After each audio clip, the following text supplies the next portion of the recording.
बिस्मिल्लाहिर्रहमानिर्रहीम। शुरू अल्लाह के नाम से जो रहमान और रहीम है।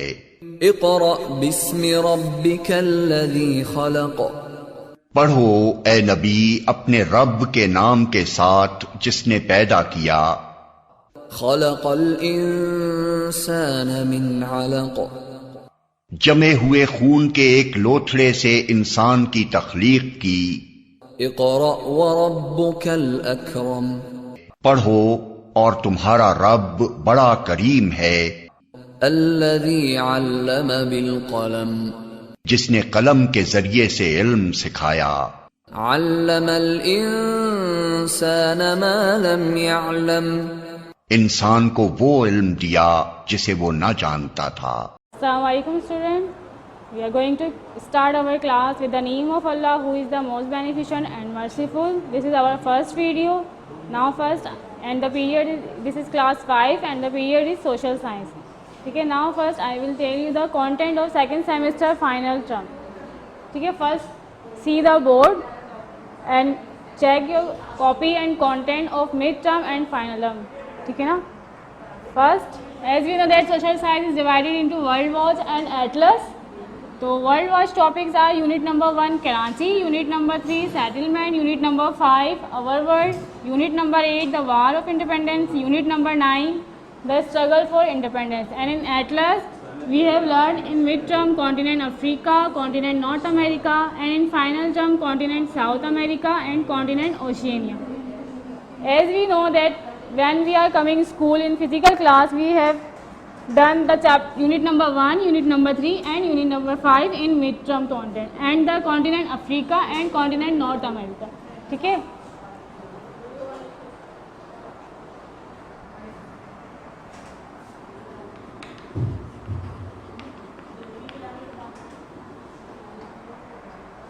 Now in this video we will review again the unit number 1 and unit number 3 Karachi and settlement. ठीक है? After this in next video we will review our world and learn the chapter number unit number 8 and unit number 9 and continent South America and continent Oceania in coming videos. Right now first I will review the unit number 1 Karachi. Now open your books or check your books. जब भी आप video देखते जाएं तो अपने साथ अपनी books भी साथ रखें, ओपन करके रखें ताकि हम जब चैप्टर रीड करें और जब उसमें पढ़ें तो हमें समझ में आए फिर।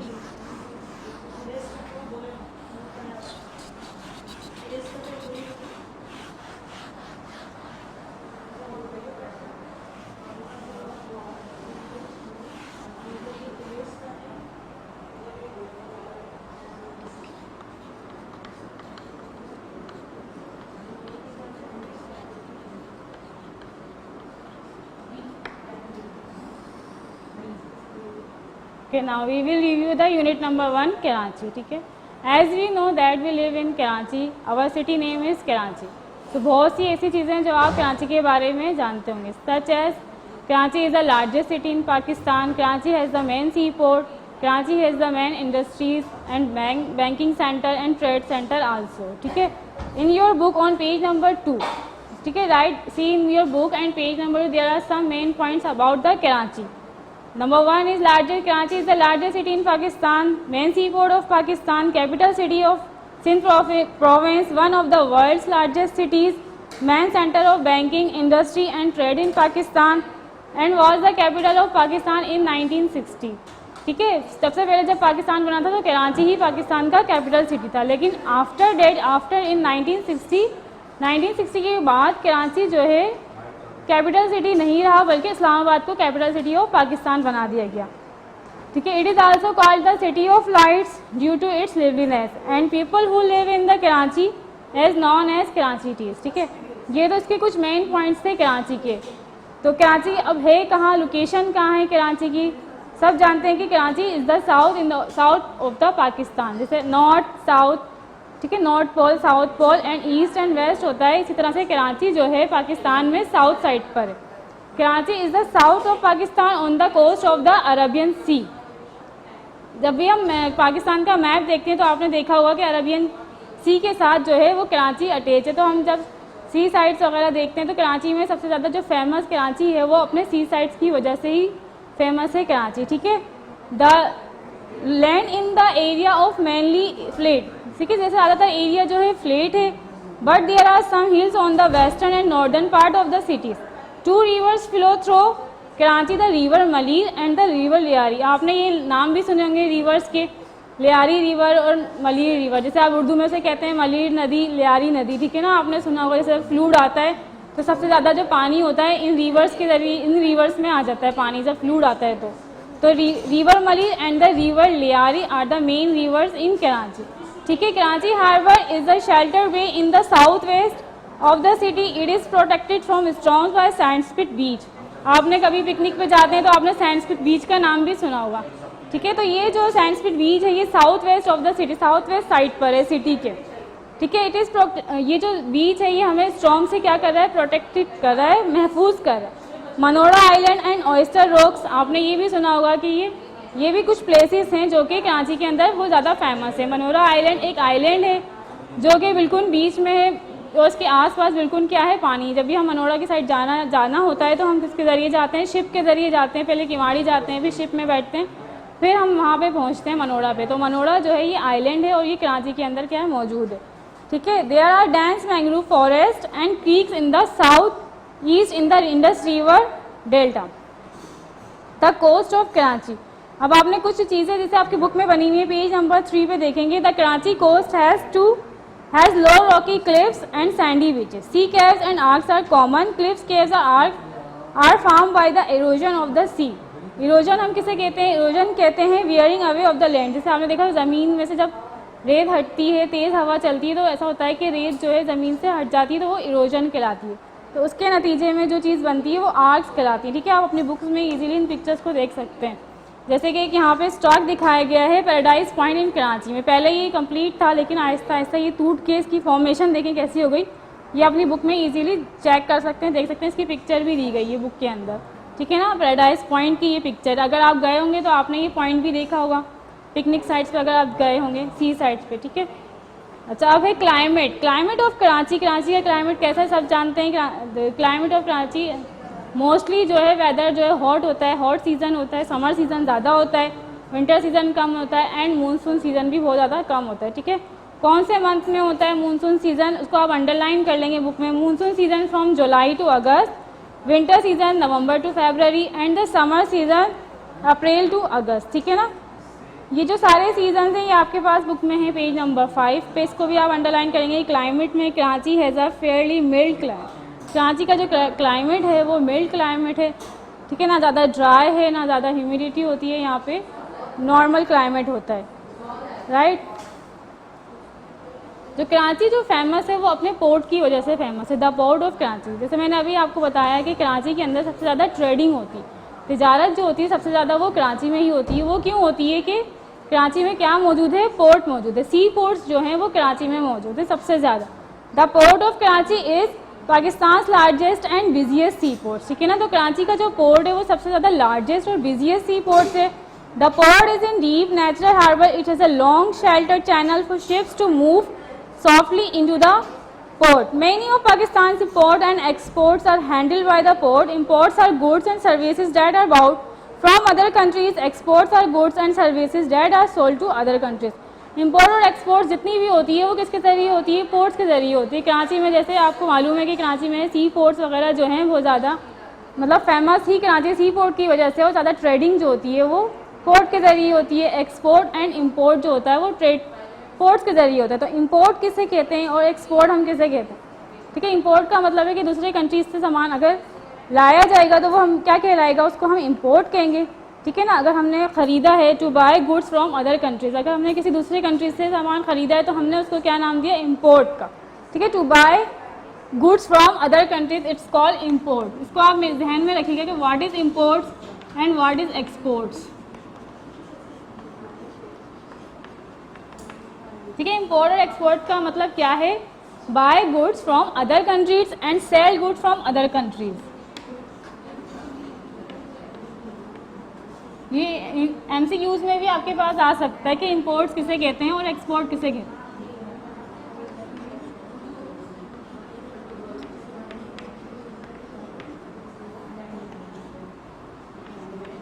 Cell goods from other countries.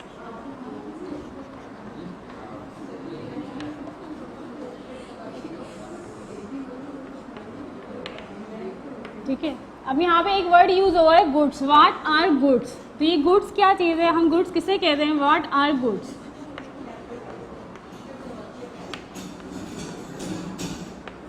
What are goods, ठीक है ना। गुड्स हम किसे कहते हैं? Goods are the different things, different items which we can buy और सेल, जो कि हम खरीदते हैं और बेचते हैं, ठीक है ना, वो गुड्स कहलाती हैं, अशिया कहलाती हैं। हम उसे क्या कह सकते हैं? उर्दू में हम उसे कहते हैं अशिया या चीज़ें, ठीक है। What are goods? Goods are come from plants, animals और द आर्ट्स, ठीक है। गुड्स कहाँ से आती हैं? चीज़ें कहाँ से बनती हैं? Goods are come from, goods are come from plants, animals और अर्थ। अब प्लांट से आपको क्या क्या लगता है, क्या चीज़ें बनती हैं? मतलब फूड आइटम्स, ठीक है, मेडिसिन्स एंड ऑन अर्थ। अर्थ में क्या मौजूद होते हैं? बहुत सारे मिनरल्स मौजूद होते हैं अर्थ के अंदर, ठीक है ना। ज़मीन में अर्थ से हम क्या चीज़ें ले सकते हैं? बहुत सारे मिनरल्स होते हैं जो कि अर्थ में मौजूद होते हैं। प्लांट से हमारे पास क्या चीज़ें बन रही हैं? प्लांट से मेडिसिन्स बनती हैं, ठीक है। इसके अलावा जो हमारे खाने पीने के आइटम्स होते हैं, फूड आइटम्स होते हैं, प्लांट से बनते हैं। एनिमल से भी इसी तरह से बहुत सी डिफरेंट चीज़ें बनती हैं, जैसे कि लेदर हो गया, ठीक है। शिप से वूल यूज़ होता है, ठीक है। शिप जो एनिमल है, शिप है, उससे वूल निकलता है, क्लोथ्स बनते हैं। इसी तरह से और अर्थ में बहुत सारे डिफरेंट टाइप्स के क्या मौजूद होते हैं? मिनरल्स मौजूद होते हैं। तो अर्थ से हम लेते हैं मिनरल्स। तो ये सारी चीज़ें क्या कहलाती हैं? गुड्स। इसे हम नाम देते हैं गुड्स का, ठीक है। तो जो ये गुड्स हैं, एक्सपोर्ट और इम्पोर्ट्स होती है बाय द पोर्ट्स। किसके जरिए? By the ports. और ज़्यादातर पोर्ट्स कहाँ हैं? कराची में मौजूद है।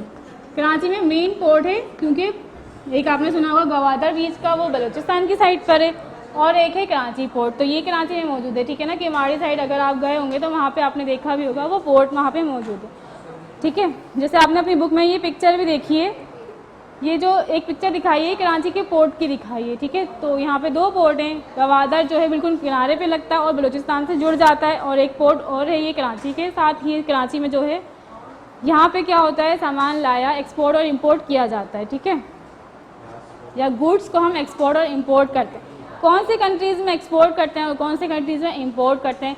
तो बहुत सारे ऐसे कंट्रीज़ हैं जहाँ पे हम अपना जो सामान है वो ले जाते हैं, और कहीं बहुत सारे ऐसे कंट्रीज़ हैं जहाँ से हम लेते हैं, ठीक है। एक्सपोर्ट जो हम करते हैं वो USA, UAE, चाइना, अफ़गानिस्तान से हम क्या करते हैं? एक्सपोर्ट करते हैं। और हम जब इंपोर्ट करते हैं वो करते हैं China, Saudi Arabia, Kuwait, UAE and the USA, ठीक है। कुछ कंट्रीज़ ऐसे हैं जहाँ से हम सामान एक्सपोर्ट करते हैं, कुछ कंट्रीज़ ऐसे हैं जहाँ से हम सामान क्या करते हैं? इम्पोर्ट करते हैं। और ये सारी चीज़ें किसके ज़रिए हो रही होती हैं? पोर्ट ऑफ कराची में हो रही होती हैं। तो इसलिए हमने कहा है कि Karachi is the main trading centre, Karachi को मेन तिजारत का सेंटर भी कहा जाता है। इसके अलावा यहाँ पे अब कराची सिटी है, तो सिटी के अंदर आपको मालूम है कि बहुत सारी सर्विसेज भी होती हैं। तो व्हाट आर सर्विसेज? जैसे कि सर्विसेज क्या, सर्विसेज को हम क्या कह सकते हैं?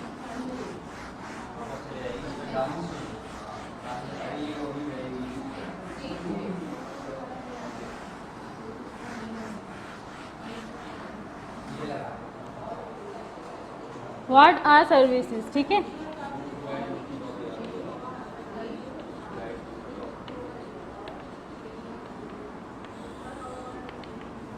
जब भी किसी सिटी को चलाने के लिए, कंट्री को चलाने के लिए किसी न किसी निज़ाम की ज़रूरत होती है, सर्विसेज की ज़रूरत होती है। तो सर्विसेज कराची में आपको मालूम है कौन कौन सी हैं? बहुत सारी सर्विसेज जिसकी वजह से ये सिटी चल रहा है, ठीक है। Services are the things provide for you by other peoples. जैसे हमें सर्विसेज किसे कहते हैं? सर्विसेज आर द थिंग्स,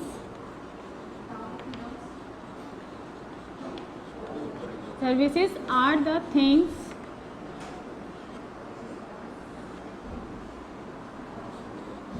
जो आपको दी जाती हैं, सर्विसेज प्रोवाइड फॉर यू। और कौन दे रहा है? जो बहुत दूसरे लोग हैं जो वो दे रहे हैं, for you by other peoples, right. Services are the things provide for you by other people. For example, जैसे कि मैं अभी आपको यहाँ पे खड़े होकर टीच कर रही हूँ, पढ़ा रही हूँ, समझा रही हूँ, आई एम अ टीचर, तो ये भी एक सर्विस है, ठीक है। मैं आपको टीचिंग की सर्विस दे रही हूँ। इसी तरह से हॉस्पिटल्स हैं, ठीक है, वो आपको सर्विस, स्कूल्स होते हैं वो टीचिंग की सर्विसेज देते हैं, हॉस्पिटल्स होते हैं, ठीक है, जब आप बीमार होते हैं, आप हॉस्पिटल में जाते हैं, तो वो अपना काम कर रहे हैं, वहाँ डॉक्टर हैं, नर्सेज हैं, वो आपको सर्विस दे रहे हैं, ठीक है, आपकी खिदमत कर रहे हैं, मतलब आपको सही कर रहे हैं। इसी तरीके से इसमें क्या है, स्कूल्स हैं, स्कूल्स में टीचर्स हैं, वो आपको सर्विस दे रही हैं, ठीक है ना, आप टीच कर रहे हैं, पढ़ रहे हैं, सीख रहे हैं। इसके अलावा प्रिंटिंग, स्ट्रीट क्लीनिंग है, प्रिंटिंग प्रेस है, जहाँ से आपके पास न्यूज़पेपर आते हैं, वहाँ से आपको पता चलता है कि मुल्क, शहर में या मुल्क में क्या क्या चीज़ें हो रही हैं। इसके अलावा क्या चीज़ें, हॉस्पिटल से लिख देना, स्ट्रीट क्लीनिंग, स्वीपर्स का भी होना बहुत ज़रूरी है। अगर स्वीपर्स नहीं होंगे तो फिर सब तरफ क्या होगा, कचरा होगा, ठीक है। स्ट्रीट क्लीनिंग के लिए आपने देखा होगा कि स्वीपर्स आते हैं, सफाई करते हैं।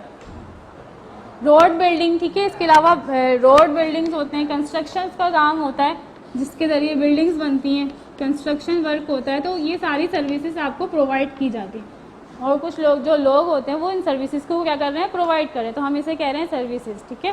What are services? Services are the things provide for you by other people, right. तो हमने यहाँ पे दो चीज़ें सीखी, the what are goods and what are services, ठीक है। अब हम आ जाते हैं goods and services in Karachi.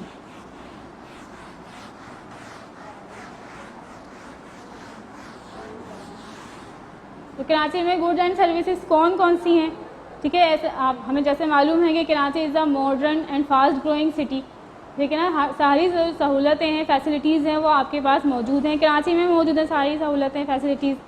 तो यहाँ पे टेक्सटाइल है, केमिकल्स है, मेडिसिन्स हैं, स्टील्स हैं, तो ये सारी सर्विसेज हैं और चीज़ें जो टेक्सटाइल्स में कपड़े वगैरह बन रहे हैं, ठीक है।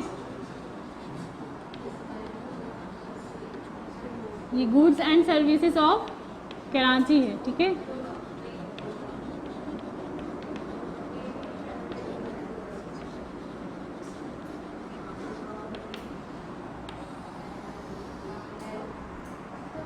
टेक्सटाइल्स हैं, टेक्सटाइल्स, मेडिसन्स, केमिकल इंडस्ट्रीज़, और इसके अलावा कार मैन्युफैक्चर कंपनीज़ हैं, ठीक है, टोयोटा एंड सुजुकी।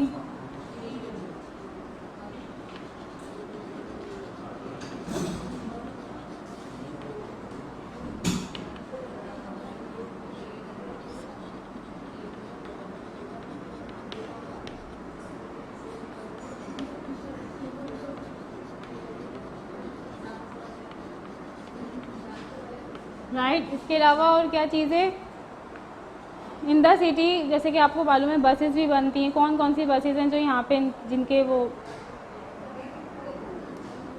इंडस्ट्री में कौन कौन सी बसेस बन रही हैं, यहाँ पे आपने नाम सुना होगा, हीनो पार्क बस है, मिल्लत ट्रैक्टर्स हैं। इसके अलावा आपके पास बैंक्स हैं, आईसीटी इंफॉर्मेशन टेक्नोलॉजीज़ वगैरह के ऑफिसेज हैं, ठीक है, जहाँ पे आपको सारी चीज़ें प्रोवाइड की जाती है। बैंक्स हैं, आईसीटी हम कह रहे हैं इंफॉर्मेशन टेक्नोलॉजी, ठीक है ना, information technology, information and communication technology, electronic goods and call centres, ठीक है ना,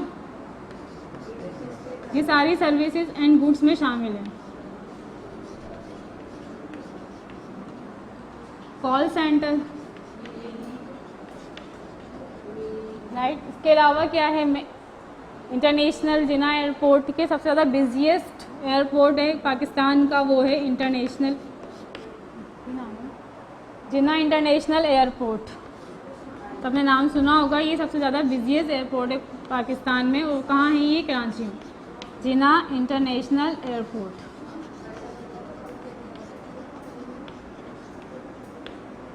ठीक है, इसके अलावा और क्या क्या चीज़ें मौजूद हैं कराची के अंदर, फ़िशिंग फ्लीट, जिसे हम कहते हैं फ्लीट, हम कहते हैं मार्केट को, बहुत बड़ी मार्केट, ठीक है, फ़िशिंग फ्लीट।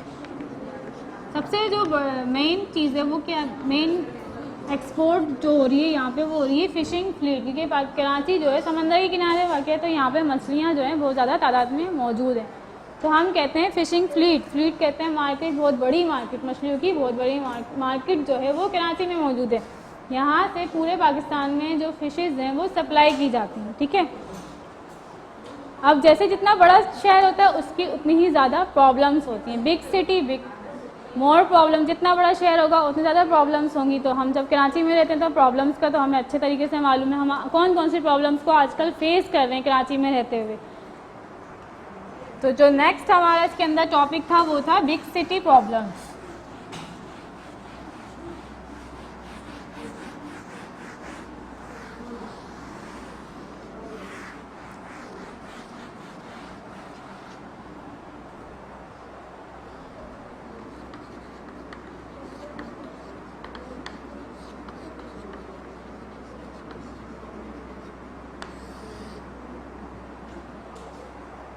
अब आप बताइए आपने कौन कौन सी प्रॉब्लम्स फेस करें रेगुलर बेस पे। हम कौन कौन, सबसे पहले तो लोड शेडिंग, ठीक है ना, सबसे ज़्यादा लाइट्स बहुत जाती हैं, वाटर शॉर्टेज, पीने का साफ़ पानी हमारे लिए मौजूद नहीं है, पानी नहीं आता है, राइट। इसके अलावा ट्रैफिक जैम अक्सर रहता है जब भी कोई फेस्टिवल हो या कोई ओकेज़न हो, तो आपने देखा होगा कि ट्रैफिक जैम हो जाता है, सारे लोग एक साथ बाहर आ जाते हैं और तो ट्रैफिक का सही निज़ाम मौजूद नहीं है, जिसकी वजह से क्या हो जाता है, ट्रैफिक जैम होना शुरू हो जाता है, ठीक है। इसके अलावा और कौन सी प्रॉब्लम आप फेस कर रहे होते हैं, जैसे कि आप जैसे लोग ज़्यादा होते जा रहे हैं तो उनके रहने की जगहें कम होती जा रही हैं, घर कम होते जा रहे हैं, तो वो अब आपने देखा होगा बड़ी बड़ी बिल्डिंग्स बन रही हैं, फ्लैट्स बन रहे हैं, तो ज़्यादातर लोग फ्लैट्स पे रहने पे मजबूर हैं। क्यों रहने पे मजबूर हैं?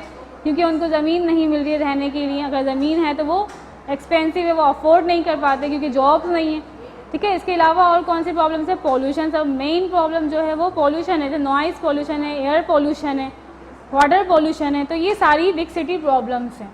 तो हम वन बाय वन करके सारी प्रॉब्लम्स लिख देते हैं यहाँ पे, ठीक है ना। लोड शेडिंग सबसे ज़्यादा मेन प्रॉब्लम जो है वो लोड शेडिंग है। इतनी ज़्यादा इलेक्ट्रिसिटी प्रोड्यूस नहीं हो रही जितनी ज़्यादा हम यूज़ कर लेते हैं। जैसे कि आजकल आपने देखा है हर चीज़ इलेक्ट्रिसिटी से चल रही है, कंप्यूटर्स हैं, एसी है, रेफ्रिजरेटर्स हैं, और इसके अलावा जो बहुत सारे हम आइटम्स यूज़ करते हैं वो इलेक्ट्रॉनिक आइटम्स यूज़ कर रहे हैं। तो इलेक्ट्रॉनिक आइटम्स ज़्यादा यूज़ होने की वजह से इलेक्ट्रिसिटी ज़्यादा ही यूज़ हो रही है, ठीक है ना। और इलेक्ट्रिसिटी इतनी मिकदार में बन रही है, प्रोड्यूस नहीं हो रही जितनी हम यूज़ कर रहे हैं, तो इस वजह से लोड शेडिंग का प्रॉब्लम बहुत हो रहा है। प्रॉब्लम्स, राइट, ओके ना। जैसे हम जितने बड़े शहर में रहते हैं उतने ज़्यादा प्रॉब्लम्स होती हैं, ठीक है ना। बिग सिटी है तो बड़ा शहर है, Karachi is the very big city, largest city, तो प्रॉब्लम्स भी उसकी इतनी ही ज़्यादा। सबसे पहले फर्स्ट प्रॉब्लम कौन सी हम जो फेस कर रहे हैं आजकल वो है लोड शेडिंग, ठीक है ना। जैसे मैंने आपको बताया कि लोड शेडिंग का रीज़न क्या है कि क्योंकि हम बहुत ज़्यादातर इलेक्ट्रॉनिक आइटम्स को यूज़ कर रहे हैं, हम हैबिचुअल हो गए इलेक्ट्रॉनिक आइटम्स से। जैसे कि आप मोस्टली आपने देखा होगा कि हमारे घर में सारे काम जो इलेक्ट्रॉनिक चीज़ों के ज़रिए हो रहे हैं, कपड़े मतलब वॉशिंग मशीन है, रेफ्रिजरेटर है, एसी वगैरह है, कंप्यूटर्स हैं, ठीक है, मोबाइल चार्जिंग्स हो रही हैं, टेलीविज़न्स हैं, तो ये सारी चीज़ों के लिए हम इलेक्ट्रिसिटी यूज़ कर रहे हैं। जब इतनी ज़्यादा इलेक्ट्रिसिटी प्रोड्यूस नहीं हो रही जितनी ज़्यादा इलेक्ट्रिसिटी हम यूज़ कर लेते हैं, तो इसकी वजह से जो सबसे ज़्यादा प्रॉब्लम हमें फेस करनी पड़ रही है वो है लोड शेडिंग, ठीक है। नेक्स्ट है वाटर शॉर्टेज। पानी मतलब पीने के लिए हमारे पास साफ़ पानी नहीं है, प्रोवाइड नहीं किया जा रहा है हमें पीने के लिए साफ़ पानी। आपने देखा होगा अक्सर लोगों ने बोरिंग करवाई हुई, ठीक है, सॉल्ट वाटर यूज़ करने पे वो मजबूर हैं। क्यों है वो? क्योंकि पानी की जो शॉर्टेज है, वाटर शॉर्टेज है, वो बहुत ज़्यादा हो गई है, साफ़ पानी हमें मिल नहीं रहा है। वाटर टैंकर्स का यूज़ किया जा रहा है, टैंकर्स मंगवाए जाते हैं, फिर वो उन्हें हम यूज़ करते हैं, ठीक है। आपने देखा होगा जगह जगह फ़िल्टर मशीन्स लग गई हैं, वहाँ से फ़िल्टर करके पानी आप ख़रीदा जा रहा है, ख़रीदना पड़ रहा है हमें पानी पीने के लिए, पानी हमें सही से प्रोवाइड नहीं हो रहा। ट्रैफिक जाम, इसके अलावा जो प्रॉब्लम है वो है ट्रैफिक जाम। अब कोई भी ओकेज़न होता है, कोई भी फेस्टिवल होता है, तो उसमें क्या होता है, ट्रैफिक जाम हो जाता है। जैसे आपने देखा होगा अभी चांद रात थी या ईद का फेस्टिवल आया था, तो उस पर जब सारे लोग एकदम बाहर शॉपिंग के लिए आ जाते हैं, बहुत सी ज़रूरत की चीज़ें लेने के लिए निकल जाते हैं, तो यहाँ पे सिस्टम ऐसा प्रोवाइड नहीं किया जाता कि ट्रैफिक क्लियर हो इजीली, इस वजह से ट्रैफिक जैम हो जाता है, ठीक है ना। बसेस, कार, रोड पे, सब रोड्स पे जो है आपको नज़र आता है बहुत से लोगों को घर पहुंचने में इतना टाइम लग जाता है। ये कब होता है? किसी ख़ास ओकेजन पे, ठीक है ना, या किसी ख़ास फेस्टिवल पे ट्रैफिक जाम होता है, और मोस्टली भी अक्सर आपने देखा होगा कि ट्रैफिक जैम ही रहता है। इसके अलावा पोल्यूशन, पोल्यूशन जो है एयर पोल्यूशन, पोल्यूशन की कौन कौन सी टाइप्स होती हैं, और ये सारी पोल्यूशन जो हैं कराची में मौजूद है। एयर पोल्यूशन है, नॉइज़ पोल्यूशन है, वाटर पोल्यूशन है। तो ये सारी जो पोल्यूशन हैं आप फेस कर रहे होंगे। जैसे बाहर निकलते हैं तो हम देख रहे होते हैं कि ट्रैफिक की वजह से ट्रैफिक की जो गाड़ियाँ चल रही, व्हीकल्स चल रही हैं, उसमें से कितना धुआं निकल रहा है, स्मोक निकल रहा है। इसके अलावा फैक्ट्रीज़ में से निकलने वाला धुआं है, ठीक है, इन सब की वजह से एयर पोल्यूशन हो रही है। नॉइज़ पोल्यूशन, शोर बहुत ज़्यादा है। वाटर पोल्यूशन भी बहुत ज़्यादा हो रहा है क्योंकि फैक्ट्रीज़ में जितना भी सीवरेज का पानी होता है और ये सारी चीज़ें निकल के समंदर में ही डाली जा रही होती हैं, सीवरेज का सारा पानी समंदर में जा रहा है, तो इसकी वजह से वाटर पोल्यूशन भी हो रहा है।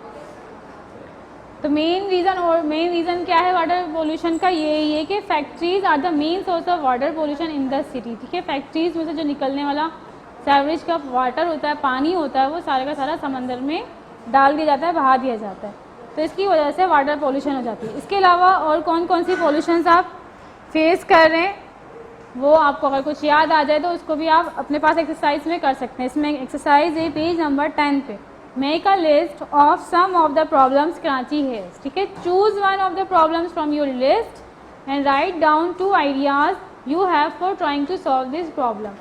तो आपने क्या करना है, इस एक्टिविटी के अंदर एक लिस्ट बनानी है अपने पास, उसके अंदर सारी कराची की प्रॉब्लम्स लिखनी है। फिर इसके बाद उसमें से एक प्रॉब्लम्स को आपने सेलेक्ट करना है और सेलेक्ट करने के बाद उस प्रॉब्लम को सॉल्व करने के लिए आपने 2 आइडियाज़ भी देने हैं, ठीक है। इसके बाद है कराची में लाइफ आउटसाइड कराची, ठीक है। आउटसाइड कराची के बाहर क्या है, ज़िंदगी कैसी है, तो हम यहाँ पे जो जिक्र कर रहे हैं वो है थर्ड डेजर्ट का, जो आपके इस बुक में चैप्टर में मौजूद है वो है थर्ड डेजर्ट। डेजर्ट का उन्होंने बात की गई है। आप जैसे सबको मालूम है डेजर्ट बेसिकली क्या होता है, लिटिल रेनफॉल, ठीक है, एंड द हॉट एरिया, जहाँ पे बारिशें बहुत कम होती हैं और गर्म जो जगह होती है, सैंडी एरिया। डेजर्ट से आपको क्या क्या वर्ड जहन में आते हैं, सैंडी आता है, हॉट आता है, ठीक है, सैंडी है, हॉट है, ड्राई है। इसके अलावा लिटिल रेनफॉल है। ये सारे डेजर्ट्स के पॉइंट्स होते हैं, मेन पॉइंट्स होते हैं डेजर्ट्स के, इससे हम पहचान रहे हैं कि ये डेजर्ट है। तो सबसे जो हम बात कर रहे हैं वो थर्ड डेजर्ट की बात करें। The third desert is a large hot dry region in India and Pakistan. जो थर्ड डेजर्ट है वो कैसा डेजर्ट है, ये इंडिया में भी है और पाकिस्तान में भी है। सबसे पहले आपको जैसे पता था कि इंडिया और पाकिस्तान एक ही कंट्री थे ना, तो इसको डिवाइड कर दिया गया था दो हिस्सों में, इंडिया अलग हो गया, पाकिस्तान अलग हो गया। आधा थर्ड डेजर्ट जो है वो पाकिस्तान में और हाफ जो है वो इंडिया में मौजूद। तो हम इसकी बात करें थर्ड डेजर्ट की, और थर्ड डेजर्ट जो है वो कौन से प्रोविंस में है, साउथ ईस्टर्न पार्ट पे, ठीक है ना, थर्ड डेजर्ट मौजूद है सिंध में। अच्छा, अब हम यहाँ पे देखें, यहाँ पे आप पिक्चर में भी देख सकते हैं थर्ड डेजर्ट की, आपको मैप में पिक्चर दिखाई गई है, पेज नंबर 11 पे आप ये पिक्चर देख सकते हैं,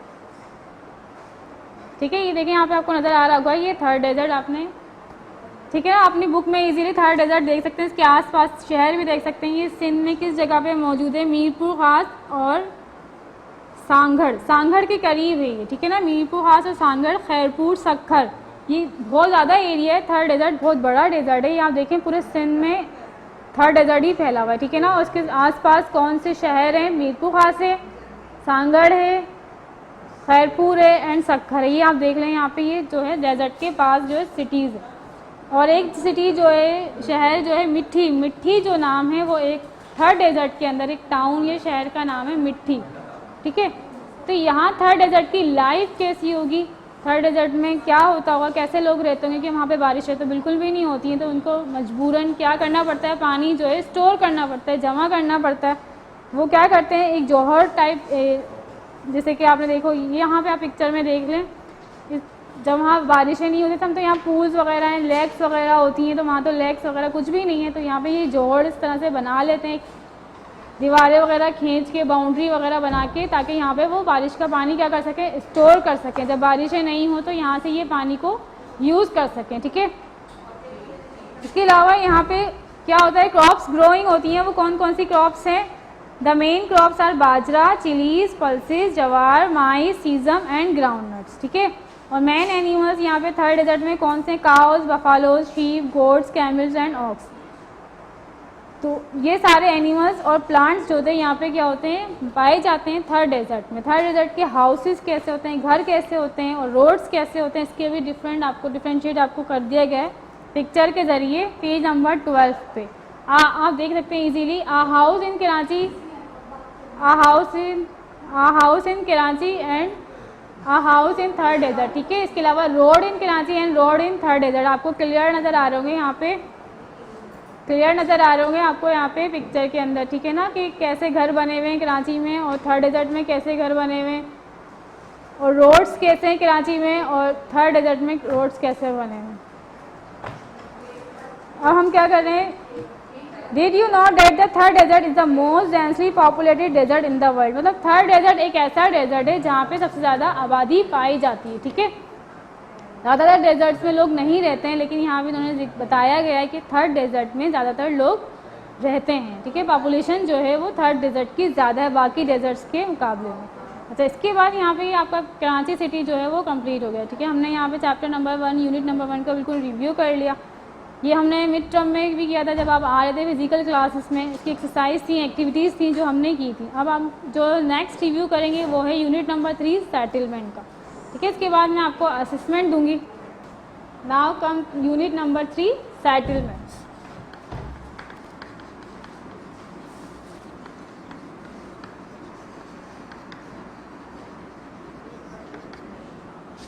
यूनिट नंबर 2 जो है वो कट कर दिया गया है बलूचिस्तान। हमने मिड टर्म में पढ़ा था, लेकिन फाइनल टर्म में कंटेंट में उसको इंक्लूड नहीं किया गया है, तो हमने वो बलूचिस्तान जो है उसे कट कर दिया है। अब हम तो आपने उसको रिवाइज नहीं करना है चैप्टर को, ना ही रिवीजन में उसको याद करना है, ठीक है। अब आ जाएंगे आप यूनिट नंबर 3 सेटलमेंट्स।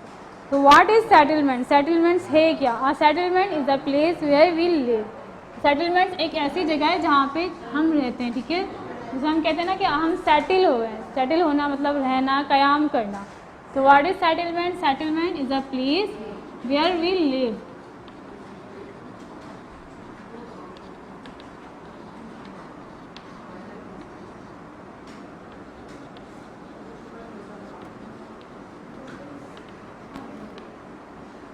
ठीक है, जहाँ हम रहते हैं, जहाँ हम कयाम करते हैं, हम उसे सेटलमेंट कहते हैं, ठीक है। What types of settlements are there? Pakistan में किस टाइप की सेटलमेंट हैं? तो यहाँ पे हम लिख ले रहे हैं सिटी, लोग शहरों में कयाम करते हैं, ठीक है। टाउन, टाउन्स में कयाम होता है। विलेज, विलेज में सेटल होते हैं। And farm, city, town, village and farm.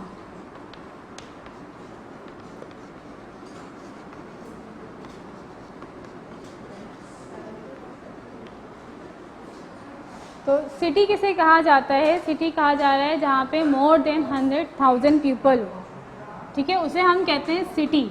जहाँ पे जो लोग हैं वो मोर देन 100,000।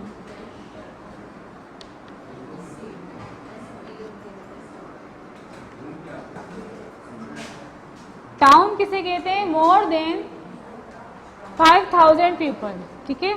टाउन हम कहते हैं मोर देन 5,000 पीपल।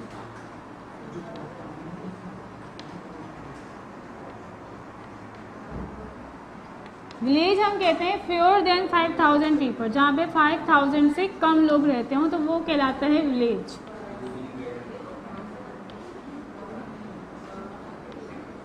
और फार्म किसे कहते हैं? जहाँ पे 1 और मोर फैमिली जो रहती हैं, ठीक है, मतलब ज़्यादा नहीं, 1 और मोर फैमिलीज, फैमिली की बात की जा रही है, ठीक है। जहाँ पे एक या एक से ज़्यादा फैमिलीज रहती हैं वो क्या कहलाता है? फार्म कहलाता है, ठीक है। हम कौन से सेटलमेंट में रहते हैं? हम रहते हैं सिटी में। अगर आपसे क्वेश्चन किया जाए कि in which city, in which settlement you live, तो आप इजीली बता सकते हैं कि वी लिव इन सिटी, हम शहर में रहते हैं, ठीक है। कुछ लोग ऐसे होते हैं जो ट्रैवल करके विलेज से सिटी में आते हैं या टाउन से सिटी में आते हैं, तो हम कहेंगे कि पहले हम जो सेटल थे वो विलेज में थे, अब हम सेटल हो गए हैं सिटी के अंदर, ठीक है। अच्छा, इसके अलावा पाकिस्तान के अंदर 500 टाउन्स हैं। More than towns and cities कितने हैं? More than 500 towns and cities. Pakistan में जो टाउन्स एंड सिटीज़ हैं वो मोर देन 500 हैं।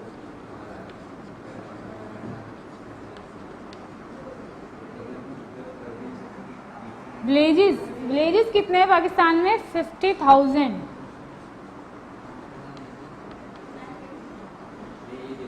ठीक है, 50,000 विलेजेस हैं। मोर इससे मतलब 50,000 विलेजेस हैं। ये पूरा एस्टिमेट निकाल के उन्होंने बताया, तकरीबन अंदाज़ा लगाया कि मोर देन 50,000 भी हो सकते हैं और मोर देन 500 भी हो सकते हैं। सिटी एंड टाउन दोनों मिला के जो क्वांटिटी है वो 500 है और 50,000 है, राइट।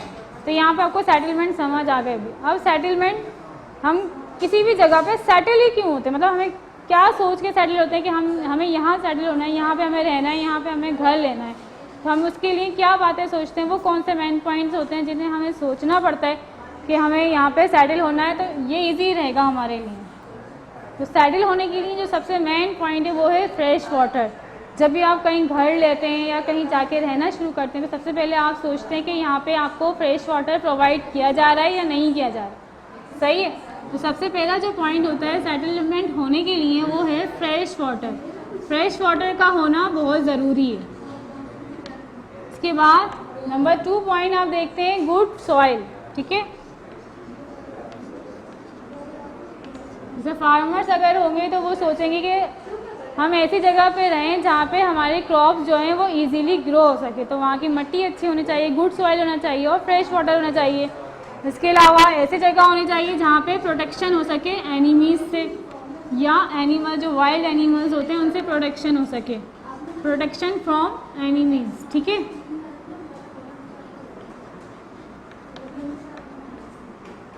हम ऐसी जगह रहेंगे जहाँ पे हमें कोई नुकसान ना हो, कोई हमें नुकसान ना पहुँचा सके। ठीक है ना, तो हम ऐसी जगह पे रहना पसंद करेंगे। तो प्रोटेक्शन फ्रॉम एनिमीज।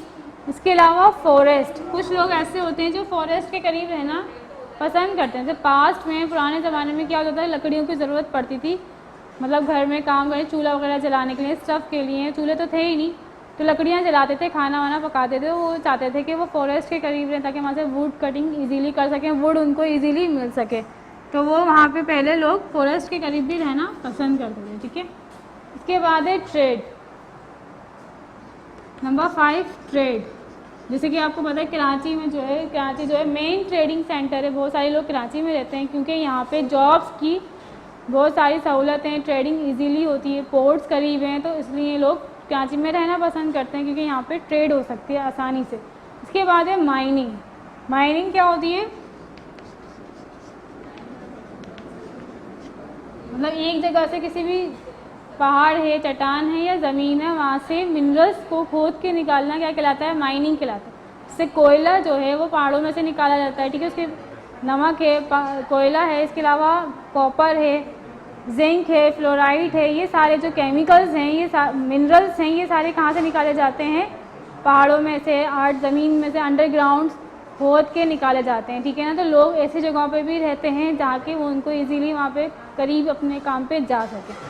ठीक है, इसके बाद है लैंडस्केप एंड क्लाइमेट। बहुत से लोग क्लाइमेट्स को भी देखते हैं कि यहाँ का मौसम कैसा है। बहुत ज़्यादा सर्द इलाके में नहीं रह सकते, बहुत ज़्यादा गर्म इलाके में नहीं रह सकते, तो नॉर्मल टेम्परेचर होना चाहिए। तो ये बात भी, ये चीज़ भी देखी जाती है। और लैंडस्केप यानी कि ज़मीन वहाँ की कैसी है, ऊँची नीची ज़मीन नहीं है, पहाड़ी इलाका तो नहीं है। ठीक है ना, पहाड़ी इलाके में आपका रहना मुश्किल हो जाएगा, तो आप फ्लैट एरिया देखना पसंद करेंगे या हिल टाइप एरिया, ऐसा एरिया देखेंगे। हिल टाइप एरिया पे रहना मुश्किल होता है कि ऊंची नीची पहाड़ियाँ होती हैं, वहाँ आप इजीली रह नहीं सकते, तो आप फ्लैट एरिया में रहना पसंद करेंगे, वैली साइड्स पर रहना पसंद करेंगे। तो लैंडस्केप भी देखी जाती है और क्लाइमेट भी देखा जाता है कि टेम्परेचर जो है वो नॉर्मल हो, ना ज़्यादा सर्दी हो और ना ही ज़्यादा गर्मी हो जो बर्दाश्त नहीं हो सके। ठीक है, इसके बाद है tourism and leisure. Number 8 point है टूरिज़्म एंड लेजर। कुछ लोग ऐसे होते हैं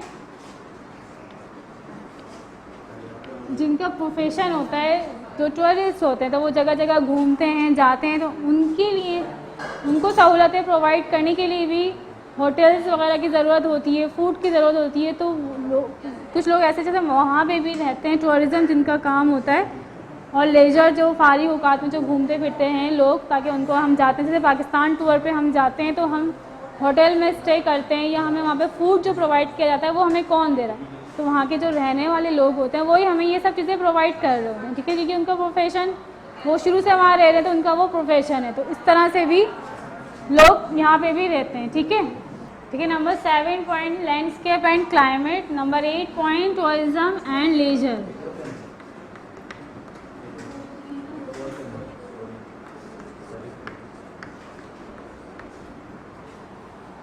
ठीक है, अच्छा, इसके बाद है लैंडस्केप एंड सेटलमेंट। ठीक है, आवर लैंड, हमारे जैसे हमने ये अभी हमने पढ़ा लैंडस्केप हम किसे कह रहे हैं, लैंडस्केप का क्या मतलब होता है। There are 3 main types of land, 3 main types की लैंड्स होती हैं, जैसे डेजर्ट्स हैं, प्लेन्स हैं एंड माउंटेन्स हैं। तो हम वो कहते हैं लैंडस्केप, यानी कि ज़मीन कैसी है हमारी, जहाँ हम रह रहे हैं, सेटल हो रहे हैं, वहाँ की वो जगह कैसी है, कितने रिवर्स हैं वहाँ, लेक्स हैं। तो लैंडस्केप की हम अगर बात करते हैं,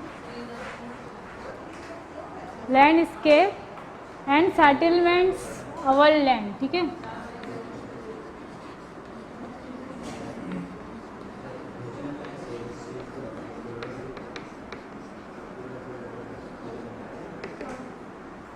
लैंडस्केप एंड सेटलमेंट। तो there are 3 main types of land in Pakistan. Main types of land कौन सी है, mountains, plains and desserts.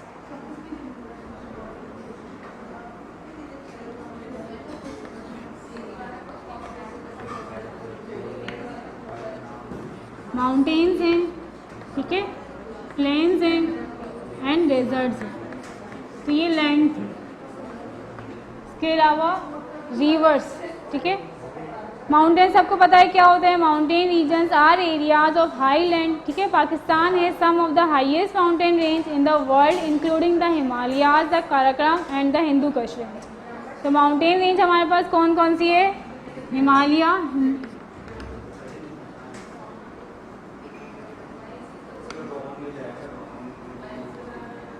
Himalayas, right. इसके अलावा है काराकोरम एंड हिंदू कुश। ये जो माउंटेन रेंज है ये पाकिस्तान में मौजूद।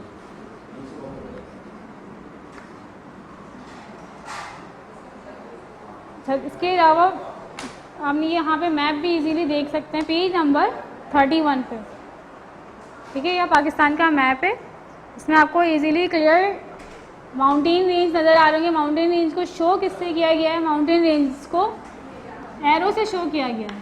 इस तरह से एरो बना दिए गए, ठीक है। इसको माउंटेन रेंज कहा जा रहा है। तो माउंटेन रेंज को एरो से शो किया गया। इसके अलावा डेजर्ट्स हैं पाकिस्तान में, ठीक है। डेजर्ट्स कौन कौन से हैं? थल डेजर्ट है, चोलिस्तान डेजर्ट है, थर डेजर्ट अभी हम जो पढ़कर आए, ठीक है। थर डेजर्ट एंड चोलिस्तान डेजर्ट, ये सारे डेजर्ट जो हैं यहाँ पे मौजूद हैं। और डेजर्ट को कौन से कलर से शो किया जाता है? मोस्टली येलो कलर से डेजर्ट्स को शो किया गया है, ठीक है। ये आप इसमें इजीली क्लियर देख सकते हैं मैप के अंदर। इसके बाद है रिवर्स। रिवर कौन कौन से रिवर है? इंडस रिवर है, ये तो लैंड की हमने बात की थी। इसके बाद हमारे पास आ जाते हैं रिवर्स, ठीक है। ज़्यादातर जो मोस्टली रिवर्स हैं वो पंजाब में, ठीक है। तो आपने पंजाब का नाम ही आपको पता है कि रिवर्स की वजह से 5 रिवर हैं, तो इसलिए इसका नाम पंजाब रखा गया है। कौन कौन से रिवर हैं? Jhelum river, Chenab river, river Ravi, ये सारे रिवर पंजाब में मौजूद हैं।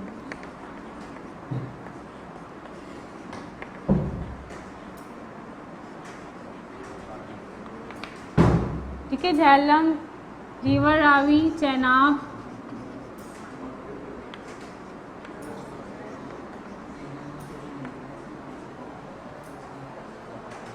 सतलज रिवर, ठीक है। ये सारे रिवर आपके पास, और इंडस रिवर भी।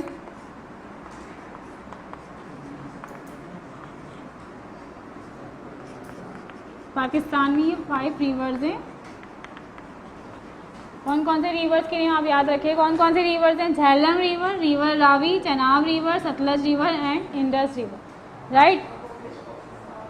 अब इसके बाद ये तो हमारे पास आ गए थे लैंडस्केप एंड सेटलमेंट्स, ठीक है। लैंडस्केप और सेटलमेंट हमने समझ ली, पढ़ ली, ठीक है। अब इसके बाद है कि लोग ज़्यादातर कहाँ रहते हैं, कौन से इलाकों में रहते हैं, और यहाँ जो पाकिस्तान की जो मेन सेटलमेंट शुरुआत कहाँ से हुई थी। जब पाकिस्तान बना था तो सबसे पहले जो कराची था वो कहाँ से बनना शुरू हुआ। कराची जो शुरू हुआ था वो हुआ था फिशिंग साइट से, ठीक है। तो एक वुमेन थी माई कुलाची उनका नाम था, उन्होंने आके यहाँ पे साहिल समंदर के पास आके उन्होंने रहना शुरू किया था, और ये प्रोफेशन बना था। फिर माहीगीरी का जो प्रोफेशन था वो उनसे ही स्टार्ट हुआ था, ठीक है ना। माहीगीर किसे कह रहे होते हैं? जो मछलियाँ सेल करते हैं, पकड़ते हैं। तो यहाँ पे कराची के करीब जो बोट्स वगैरह हैं, यहाँ पे ज़्यादातर लोग मछलियाँ पकड़ते हैं, एक्सपोर्ट करते हैं और इंपोर्ट करते हैं वो फ़िश को, ठीक है। तो आप देख सकते हैं आप फिशिंग सेटलमेंट इन पाकिस्तान, और इसके लिए बहुत डिफरेंट टाइप्स के नेट्स का यूज़ किया जाता है। Casting nets, drift nets, Gill nets का यूज़ किया जाता है मछलियाँ पकड़ने के लिए। आप जाते भी होंगे सी साइड्स पे, तो आप जाके वहाँ पे मछलियाँ भी पकड़ते हैं। इसके बाद इसमें जिक्र किया गया है चैप्टर में आप fishing settlement in Gambia, Africa का बताया गया। अफ्रीका में भी एक छोटा सा शहर है गैम्बिया उसका नाम है, और वहाँ पे तांजी जो है उस शहर का एक छोटा सा विलेज है जहाँ पे बहुत कम लोग रहते हैं, 3000, लेकिन वहाँ मछलियाँ जो हैं बहुत ज़्यादा तादाद में पाई जाती हैं। तो वहाँ से जो फिशेज़ हैं वो बहुत सारे कंट्रीज़ में भेजी जाती हैं, एक्सपोर्ट की जाती हैं, ठीक है। इसके बाद है मूविंग टू द सिटी। अगर हम विलेज से सिटी में आएंगे तो उसका रीज़न क्या होगा? मूविंग टू द सिटी, ठीक है। शहर में मूव करने का रीज़न, बहुत सारे डिफरेंट रीज़न ऐसे होते हैं जो गांव से लोग शहरों में आके रहना शुरू होते हैं। मतलब अच्छे हॉस्पिटल्स जो होते हैं, गुड हॉस्पिटल्स जो है उनको शहर में मिलते हैं, ठीक है। हॉस्पिटल्स हैं, स्कूल्स हैं, जॉब्स हैं, तो इस वजह से लोग आके शहर में रहना शुरू होते हैं। लेकिन शहर में रहने के साथ साथ उनको प्रॉब्लम्स भी फेस करनी होती हैं। जैसे अगर कुछ लोग ये सोच के आते हैं हमें यहाँ पे जॉब मिल जाएगी, लेकिन यहाँ आबादी इतनी ज़्यादा है तो उनको अच्छी जॉब प्रोवाइड नहीं होती और वो सर्वाइव नहीं कर पाते हैं, ठीक है। हॉस्पिटल्स हैं, लेकिन अच्छे हॉस्पिटल्स जितने भी हैं, लेकिन उनके जो बिल्स हैं वो हाई अमाउंट होते हैं, तो वो भी अच्छी फैसिलिटी उनको प्रोवाइड नहीं मिल सकती, नहीं मिल पाती है। स्कूल्स हैं तो स्कूल्स एजुकेशन सिस्टम जो है वो भी बहुत ज़्यादा एक्सपेंसिव होता है, तो बच्चे जो होते हैं वो छोटे छोटे बच्चे मजबूरन, आपने देखा होगा कि शॉप पे नज़र आ रहे हैं, काम करते हुए नज़र आ रहे हैं, तो जो विलेजेस से मूव करते हैं सिटी में वो तो अच्छे फ्यूचर के लिए सिटी में आते हैं, लेकिन वो यहाँ पे आके उनको वो चीज़ें नहीं मिल पाती। तो हर जगह रहने के एडवांटेजेस में और डिसएडवांटेजेस में, ठीक है। तो इसी से अकॉर्डिंग आपकी एक्सरसाइज भी है पेज नंबर 36 पे, जिसमें आपको 5 पॉइंट्स लिखने हैं, advantages and disadvantage to live in city. शहर में रहने का क्या फ़ायदा हो सकता है और शहर में रहते हुए क्या नुकसान आते हैं, तो इसके आपको एक कॉलम बनाना है और ये वर्क कंप्लीट करना है, ठीक है। इसके बाद जो हमने ये चैप्टर में वर्क था वो तो हमने सारा क्लास में कर लिया था, कंप्लीट कर लिया था। अब आपको ये दोनों चैप्टर रीड करने हैं अच्छे तरीके से फॉर एमसीक्यूज़। एमसीक्यूज़ के लिए आप क्या करेंगे, इन दोनों चैप्टर्स को अच्छे तरीके से रीड करेंगे ताकि आप एग्ज़ाम में एमसीक्यूज़ कर सकें। फिर अब हम आ जाते हैं होमवर्क, असिस्मेंट। होमवर्क आप अपने पास नोट कर लें और असिस्मेंट नोट कर लें, ठीक है। असिस्मेंट नंबर 1 ये आपके पास है, असिस्मेंट नंबर 1। इसमें हम इंक्लूड कर रहे हैं चैप्टर नंबर 1 एंड 3 के क्वेश्चन आंसर। तो हम यहाँ पे होमवर्क आप अपने पास नोट डाउन कर लेंगे, मेमोराइज चैप्टर नंबर 1 एंड 3।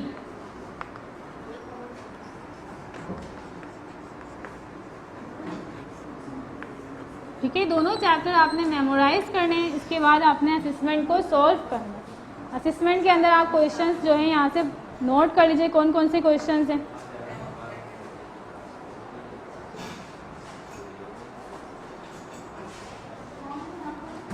मैं पेज नंबर मेंशन कर रही हूँ ओनली, ठीक है। क्वेश्चंस नहीं लिखूंगी बोर्ड पे, सिर्फ पेज नंबर मेंशन करूंगी। आपने बुक से देखना है क्वेश्चंस को, फिर उसको आपने रिवाइज करना है अपनी कॉपी में। नीट एंड क्लियर असेसमेंट दीजिएगा, जैसे आप क्लास में देते थे। क्वेश्चन भी कॉपी करिएगा और आंसर भी लिखिएगा, राइट। ये वर्क आपको अपनी कॉपी में एज अ असिस्टेंट करना है। याद करने के बाद आप ये वर्क करिए। तो मैं यहाँ पे आपको क्वेश्चंस बता देती हूँ। क्वेश्चन नंबर 1 जो है वो है पेज नंबर 5। पेज नंबर 5 से क्वेश्चन आप कर लीजिएगा। शॉर्ट क्वेश्चन लिख देती हूँ मैं, ठीक है ना। जो कॉपी द टेबल वाला क्वेश्चन था वो आप यहाँ पे इसको कर लेंगे, जिसमें आपको मंथ्स के बारे में बताता है, गर्मी और सर्दी एवरेज बताना था, विंटर समर सीजन और रेनफॉल का एवरेज बताना था, ठीक है। इसके बाद क्वेश्चन नंबर 2 जो है वो है page number 10। Problems, Karachi city वाली प्रॉब्लम्स जो थी, जितना बड़ा शहर होता है उतनी ज़्यादा प्रॉब्लम्स होती हैं, ठीक है। तो जो आपको लिस्ट बनानी थी, ये क्वेश्चन आपके पास है पेज नंबर 10 पे। तो ये आपने असेसमेंट में क्या करना है, मेमोराइज करना है, ठीक है। क्वेश्चन नंबर 3 है आपका page number 36, advantages and disadvantages to live in city. Page number 36 पे आपके पास आ जाता है advantages and disadvantages question answer है, ठीक है ना। ये आपने कॉपी में सारे क्वेश्चन आंसर किए हुए हैं, वहाँ से आप इसे मेमोराइज करेंगे और इसे सॉल्व करेंगे। Question number 4 page number 28। यहाँ पे आपके पास मैप बना हुआ है, ठीक है। यहाँ से आपको देखते हुए 1 to 5 क्वेश्चन सोल्व करने हैं। मैप को देखते हुए आपको आंसर करना है। पेज नंबर 28 मैप देखना है और क्वेश्चन नंबर आपको करने हैं 1 से लेके 5 तक, ठीक है। 1 to 5 क्वेश्चन के आपको आंसर सॉल्व करने हैं पेज नंबर 28 से, राइट। इसके बाद पेज नंबर 37 पे आपको करना है मेक अ वर्ड सर्च। इसकी आपने प्रैक्टिस करनी है। 5 क्वेश्चन है जिसके आपने आंसर अपनी कॉपी में मेमोराइज करके लिखने हैं। Make a word search, column बनाना है, ठीक है। कॉलम बनाने के बाद जैसे हम पजल्स में होता था ना कि वर्ड सेलेक्ट ढूंढ रहे हैं, पूरे वर्ड्स हम ढूंढ रहे थे कि क्या वर्ड बनना है, यहाँ पे आपको अपना पजल खुद बनाना है, ठीक है। तो इस तरह से आप ड्रॉ करेंगे, अपना पजल आप खुद बनाएंगे और आप वर्ड्स जो हैं आपको पेज नंबर 37 पे दिए गए। Make a word search page number 37। तो ये आपके पास असेसमेंट है, इसको आप नोट डाउन कर लें। इसे आपने मेमोराइज भी करने क्वेश्चन आंसर, सारे क्वेश्चन आंसर आपने मेमोराइज करना है और अपनी कॉपी के अंदर आपने ये वर्क कंप्लीट करना है। Page number 5, page number 10, page number 36, page number 28, page number 37, ठीक है। और एमसीक्यूज के लिए आपको पूरा चैप्टर रीड करना पड़ेगा। एमसीक्यूज आपके पास किसी भी जगह से आ सकते हैं, उसके लिए मोस्टली जो आप रीड करेंगे वो इट इज़ अ फैक्ट है, या कोई हाईलाइट अगर वर्ड्स किए गए हैं, हाईलाइट किए गए हैं, उन वर्ड्स की डेफिनेशन को आपने मेमोराइज़ करना। और जो जो मेन पॉइंट्स मैंने आपको बताए थे वो भी आपने क्या करना है, मेमोराइज़ करने फॉर एमसीक्यूज, राइट। इसके बाद जब हम नेक्स्ट वीडियो में आएंगे तो हम वहाँ पे chapter number 5 and chapter number 8 का रिव्यू करें। तो टिल देन टेक केयर, अल्लाह हाफिज़।